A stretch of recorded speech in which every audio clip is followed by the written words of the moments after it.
মুন্সিগঞ্জ ১ আসনের সিরাজদি খান তথা শ্রীনগর ২ উপজেলার সাংবাদিকদের সাথে মতবিনিময় সভা করেছেন বাংলাদেশ জামায়াতে ইসলামীর দাঁড়িপাল্লা প্রতীকে মনোনীত সংসদ সদস্য প্রার্থী মাওলানা এ.কে.এম. ফখরুদ্দিন রাজি।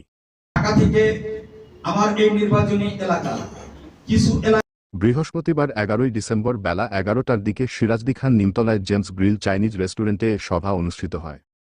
এ সময় জেলা কর্মপরিষদের জেলা সভাপতি খিদির আব্দুল সালামের সভাপতিত্বে ও সিরাজদি খান উপজেলা জামায়াতে ইসলামীর সাধারণ সম্পাদক মোহাম্মদ ওয়াসিম হোসেনের সঞ্চালনায় সভায় উপস্থিত ছিলেন মুন্সিগঞ্জ জেলা শ্রমিক কল্যাণ ফেডারেশনের সাধারণ সম্পাদক মুজিবুর রহমান, সিরাজদি খান উপজেলা বাংলাদেশ জামায়াত ইসলামী আমির কবির হোসেন, শ্রীনগর উপজেলা জামায়াতে ইসলামীর সাধারণ সম্পাদক নূর জামান মীর।